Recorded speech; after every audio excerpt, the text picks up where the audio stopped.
Economic சர்வேக்கும் பட்ஜெட்டுக்கு என்ன வித்தியாசம்?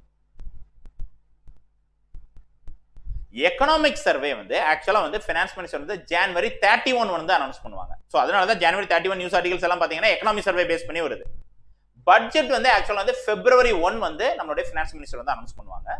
பட்ஜெட்ங்கிறது அடுத்த ஃபினான்ஷியல் இயர், அதாவது அடுத்த ஃபினான்ஷியல் இயர் வந்து எப்போ? ஃபினான்ஷியல் இயர் 2023-24, அதாவது ஏப்ரல் 1 2023ல இருந்து மார்ச் 31 2024 வரைக்கும் ஒவ்வொரு டிபார்ட்மெண்ட், அக்ரிகல்ச்சர், எலக்ட்ரிசிட்டி, ஒவ்வொரு டிபார்ட்மெண்ட்டுக்கும் எவ்வளவு செலவு பண்ணணும், எவ்வளவு வரவு வருது, இது எல்லாத்தையும் பத்தி ஒரு பட்ஜெட் வந்து கவர்மெண்ட் வந்து என்ன பண்ணுவாங்கன்னா பிளான் பண்ணுவாங்க. சோ அதை தான் என்ன பண்ணுவாங்கன்னா நம்மளுடைய ஃபைனான்ஸ் மினிஸ்டர் வந்து பிப்ரவரி 1ல அனௌன்ஸ் பண்ணுவாங்க, பட்ஜெட் வந்து அனௌன்ஸ் பண்ணுவாங்க. அதே டைமிங்ல ஒரு நாள் முன்னாடி நீங்க வந்து பாத்தீங்கன்னா ஜனவரி 31 வந்து நம்மளுடைய ஃபைனான்ஸ் மினிஸ்டர் எக்கனாமிக் சர்வே வந்து அனௌன்ஸ் பண்ணுவாங்க. அப்ப எக்கனாமிக் சர்வே எதுக்கு சார்? எக்கனாமிக் சர்வே வந்து எதுக்குன்னா கரண்ட் ஃபினான்ஷியல் இயருக்கு. கரண்ட் ஃபினான்ஷியல் இயர் வந்து என்னது? 2022-23 தான் கரண்ட் ஃபினான்ஷியல் இயர். இந்த கரண்ட் ஃபினான்ஷியல் இயருடைய பட்ஜெட் போன வருஷம் பிப்ரவரி 1 2022ல நம்மளுடைய ஃபைனான்ஸ் மினிஸ்டர் அனௌன்ஸ் பண்ணிருப்பாங்க இல்லையா? சோ அப்ப அனௌன்ஸ் பண்ணும்போது அதெல்லாம் பட்ஜெட் எஸ்டிமேட், அதாவது பிளான். கிட்டத்தட்ட வந்து எக்ஸாம்பிளுக்கு சொல்றேன், எக்ஸாம்பிளுக்கு ஒரு 1000 கோடி ரூபாய் நாங்க வந்து அடுத்த ஃபைனான்ஷியல் இயர் 2022-23க்கு ஸ்பெண்ட் பண்ண போறோம் அப்படின்னு சொல்லிட்டு போன வருஷம் பட்ஜெட்ல ஃபைனான்ஸ் மினிஸ்டர் வந்து சொல்லியிருப்பாங்க. பட் ஆனா இப்ப அட் பிரசன்ட் நீங்க வந்து பாத்தீங்கன்னா போன வருஷம் அனௌன்ஸ் பண்ணியாச்சு. போன வருஷம் பிப்ரவரி 1 2022ல அனௌன்ஸ் பண்ணிருக்காங்க. அதுக்கு அடுத்து என்ன நடக்க போகுதுங்கிறது ஃபியூச்சர் தான். ஆனா அதாவது ஒரு ப்ரெடிக்ஷன் தான். இவ்வளவு நாங்க வந்து ஸ்பெண்ட் பண்ண போறோம், இவ்வளவு வர போது, இவ்வளவு வந்து ஸ்பெண்ட் பண்ண போறோம் அப்படிங்கறது பட்ஜெட் வந்து அனௌன்ஸ் பண்ணிருப்பாங்க. எப்போ? போன வருஷம் ஃபினான்ஷியல் இயர் 2022-23ல, அதாவது ஃபினான்ஷியல் இயர் 2022-23க்கான பட்ஜெட் போன வருஷம் பிப்ரவரி 1 2022ல நம்மளுடைய ஃபைனான்ஸ் மினிஸ்டர் அனௌன்ஸ் பண்ணிருப்பாங்க இல்லையா? ஓவராலா பட்ஜெட் எக்ஸாம்பிள் ஒரு 1000 கோடி ரூபாய் நாங்க வந்து பட்ஜெட் வந்து அலோகேட் பண்ணிருக்கோம் அப்படிங்கறது கவர்மெண்ட் வந்து சொல்றாங்க. போன வருஷம் வந்து சொல்லியிருக்காங்க. ஆனா அந்த 1000 கோடி ரூபாயில உண்மையாவே எவ்வளவு ஸ்பெண்ட் ஆயிருக்கு?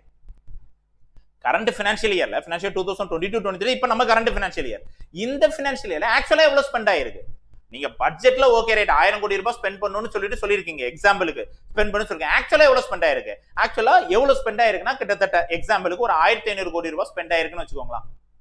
சோ ஆக்சுவலா நான் பட்ஜெட்ல சொன்னது போன வருஷம் ஃபினான்ஷியல் இயர் 2022-23க்கான பட்ஜெட்ல பிப்ரவரி 1 2022ல ஃபினான்ஸ் மினிஸ்டர் வந்து 1000 கோடி ரூபாய் வந்து பட்ஜெட்ல வந்து சொல்லியிருக்காங்க, அலோகேட் பண்ணிருக்காங்க. ஆனா உண்மையா எவ்வளவு ஸ்பெண்ட் ஆயிருக்கு? 1500 கோடி ரூபாய் வந்து ஸ்பெண்ட் ஆயிருக்கு. சோ இதை வந்து என்ன பண்ணிடுவாங்கன்னா எக்கனாமிக் சர்வேல வந்து அனௌன்ஸ் பண்ணுவாங்க. எக்கனாமிக் சர்வேல கரண்ட் ஃபினான்ஷியல் இயர்ல, அதாவது ஃபினான்ஷியல் 2022-23க்கு உண்மையாவே போன வருஷம் பட்ஜெட்ல கவர்மெண்ட் எவ்வளவு அலோகேட் பண்ணிருக்காங்களோ அது உண்மையாவே ஸ்பெண்ட் ஆயிருக்கா இல்லையா? இல்ல அதோட குறைவா ஸ்பெண்ட் ஆயிருக்கா, இல்ல அதோட அதிகமா ஸ்பெண்ட் ஆயிருக்கா அப்படிங்கறத தான் நம்மளுடைய ஃபைனான்ஸ் மினிஸ்டர் வந்து எக்கனாமிக் சர்வேல வந்து அனௌன்ஸ் பண்ணுவாங்க. சோ எக்கனாமிக் சர்வேங்கிறது கரண்ட் ஃபினான்ஷியல் இயருக்கு உள்ளது, ஃபினான்ஷியல் இயர் 2022-23க்கு உள்ளது. பட்ஜெட் பிப்ரவரி 1 வந்து நம்மளுடைய ஃபைனான்ஸ் மினிஸ்டர் அனௌன்ஸ் பண்ணுவாங்க இல்லையா? அது அடுத்த ஃபினான்ஷியல் இயர் 2023-24க்கான பட்ஜெட் தான். இது ப்ரெடிக்ஷன் தான், ஃபியூச்சர் நமக்கு தெரியாது. ஆனா அடுத்த ஃபினான்ஷியல் இயர்ல அடுத்த ஒரு வருஷத்துக்கு ஏப்ரல் 1ல இருந்து மார்ச் 31 வரைக்கும் 2024 வரைக்கும் இவ்வளவு நாங்க வந்து ஸ்பெண்ட் பண்றதா முடிவு பண்ணிருக்கோம் அப்படிங்கறத சொல்றோம். ஆனா உண்மையாவே எவ்வளவு ஸ்பெண்ட் பண்ண போறோம், உண்மையாவே ஃபியூச்சர்ல ஏதாவது பேண்டமிக் வரப்போதா, ஏதாவது டிசாஸ்டர் ஏற்பட போதாங்கிறது நமக்கு தெரியாது. சோ அப்போ உண்மையாவே வந்து திடீர்னு வந்து டிசாஸ்டர் ஏதாவது ஒண்ணு ஏற்படுதுன்னு வைங்களா, அப்போ நம்ம சொன்னதை விட அதிகமா வந்து ஸ்பெண்ட் ஆயிருக்கும். அப்ப எவ்வளவு ஸ்பெண்ட் ஆயிருக்கு அப்படிங்கிறது எக்கனாமிக் சர்வேல வந்து நமக்கு தெரியும். சோ எக்கனாமிக் சர்வேல கரண்ட் ஃபினான்ஷியல் இயருக்கு போன ஃபினான்ஷியல் இயர், அதாவது போன பிப்ரவரி 1 2022ல நம்மளுடைய ஃபைனான்ஸ் மினிஸ்டர் வந்து பட்ஜெட் வந்து அனௌன்ஸ் பண்ணிருப்பாங்க.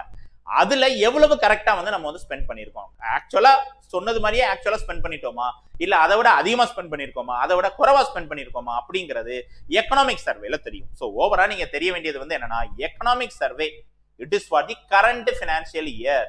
ஃபினான்ஷியல் 2022-23 பட்ஜெட்ல எவ்வளவு சொல்லியிருந்தாங்களோ அதுல ஆக்சுவலா எவ்வளவு அச்சீவ் பண்ணிருக்கோம் அப்படிங்கறத எக்கனாமிக் சர்வே.